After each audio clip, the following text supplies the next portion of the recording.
as everyone is releasing their top 10 list of 2025, and mine will be releasing on December 31st. I first wanted to mention movies that I really liked that I feel were overlooked this year, and I believe everyone should take time to watch them. Not all these are films that are amazing or anything like that or will blow you away.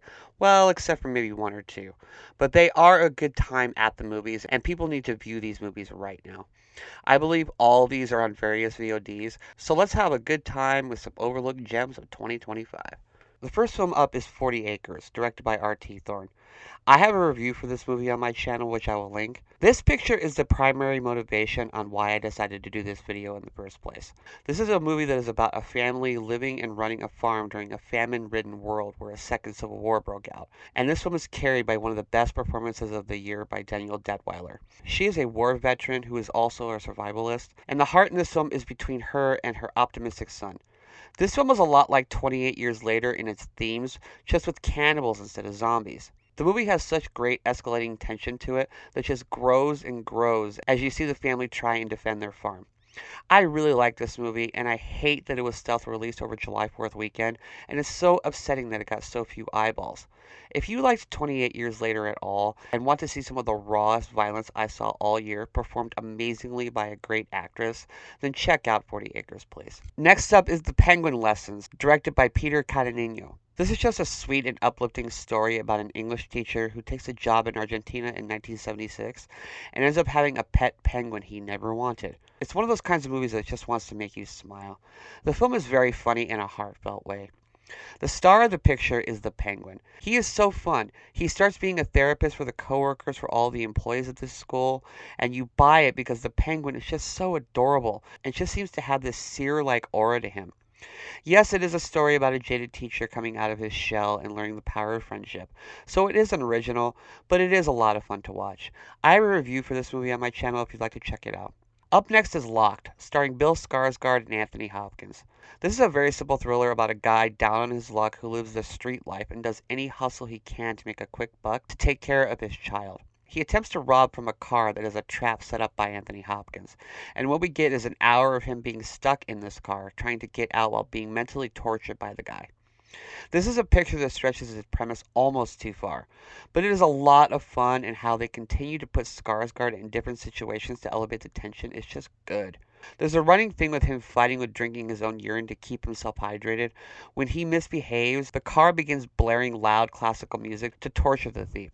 The car is soundproof and visual proof from the outside, so this guy is truly trapped in this situation. Anthony Hopkins is great in everything he is in, and especially when he is a villain. This isn't a great film, it is a 90-minute popcorn thriller, but it is fun while it lasts. Check out Locked. Next up is Fight or Flight, directed by James Madigan. This is such a fun, dumb action movie about a guy played by Josh Hartnett who is a massive alcoholic and gets stuck on a plane with a group of terrorists attempting to capture an important political figure. The film follows the typical heist movie formula, like a duo teaming up, one seems to not belong in the situation, and has a pretty routine plot to it.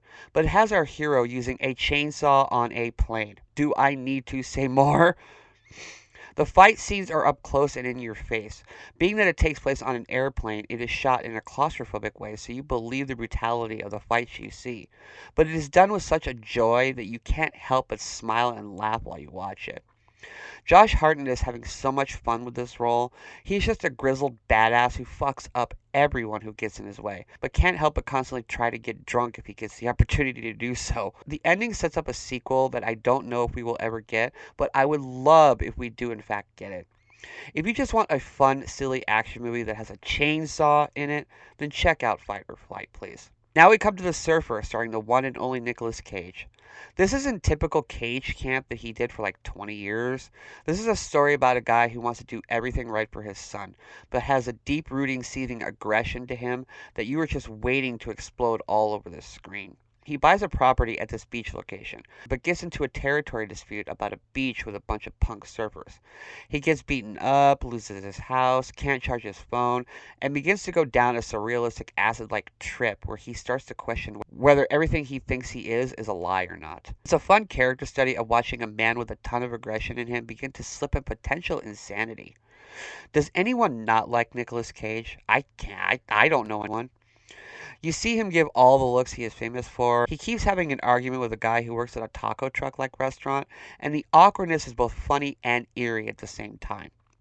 I'm not that big of a fan of the ending, but everything before that is a great time. If you want to see an acting legend do his thing, then please check out this fun art movie. Next up is Dead of Winter, directed by Brian Kirk, and stars the sweet Emma Thompson. What we have here is a very simple kidnapping story that really only has four people in it, and takes place mostly in a snowy area where our heroine goes on a fishing trip. She stumbles onto a kidnapping attempt, and she spends most of the movie attempting to rescue this girl from the two kidnappers. This film is all about the performances. Emma Thompson has always had such a great aura of energy for as long as I remember, and now she is this grandmother like figure, still with such a sweet and innocent face that you just want to hug her. One of the kidnappers is played by Judy Greer, and I almost didn't recognize her in this film for a while. She is such a reprehensible person in this picture, and the guy she kidnaps with is kind of a doof who maybe didn't even want to really do what they are doing. The two women in this movie are so strong as characters, and the plot is gripping enough that you can watch it on an entertainment level. Wondering how Emma Thompson is going to save this girl who is kidnapped.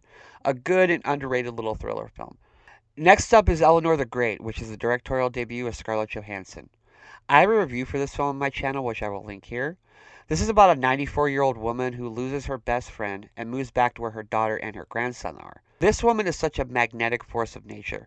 She ends up being interviewed by a college student about being a Holocaust survivor, but the problem is it isn't her story. It was her best friend's story. So she is lying about her identity of being a Holocaust survivor and getting attention for it. But you know she is doing it to honor her friend. The young woman who is interviewing her lost her mother, so they are both dealing with grief in their own ways. This is a nice story with an uplifting feeling, but the star of this film is the old woman. Some people try to pamper to her because of her age, but she won't have any of that crap. She has such a strong head and is the writer of her own destiny. I love this character. She is the reason to see this movie. Scarlett Johansson has a future in directing movies, and based on her first effort here, I say that she has some great films ahead of her, and look forward to see what she directs next. Check out Eleanor the Great. Next up is Sorry Baby, directed by Eva Victor. What we have here is a story about a college student being assaulted by her professor and how she deals with all of that. This picture is about a woman who has a close relationship with her college friend, but her friend moved to New York, and the main character is a grad student at one point in the film and a teacher at another point. The film shifts time frames to show the whole arc of how this woman deals with this traumatic event she goes through. It's a sad scenario for this woman who is having a hard time finding herself. I don't really have a deep analysis for this picture in a video like this because it requires much more philosophical long form videos dissecting all the powerful meanings it has than I'm willing to do here right now. But this is one of those movies that I said is great on this list. This is a great film, and it may make my top 10 films of 2025, but I haven't finished that list yet. Stay tuned for that list in a couple of days. Meanwhile, check out Sorry Baby for a quiet story about dealing with trauma from a character we care about and love. And lastly, we have The Shrouds, directed by the legendary David Cronenberg. This film was created as a grieving mechanism for Cronenberg losing his wife, and it is done in the only way he can as an artist. The main character of the film has a technology where he has cameras installed in the graves of people that the loved ones of those people can monitor. He does this because of his own loss, but has turned it into a seemingly very profitable endeavor. He has a relationship with this woman that is awkward but understandable. All of the nudity and sex in this picture is not filmed in any way to be erotic. Like Cronenberg always has done, he wants to make you feel uncomfortable with his story premise and how it presents itself, as well as the darker natures of people and how we deal with things that some people fetishize. And death is the one he tackles in this film. This is a picture that probably requires more than one viewing to get all of its themes, but the way the central story weaves in and out of what seems to be unreality just blows me away. This isn't David Cronenberg's best film, but it is a very, very good one. If you like the kind of artist David Cronenberg is and want to see a different take on how to deal with grief, then please check out this dark and fucked up film that I kind of love. And that is a list of movies that I think people overlooked in 2025. I hope all of you check these films out. And if you have, please tell me in the comments which of them you have seen and what you thought of them.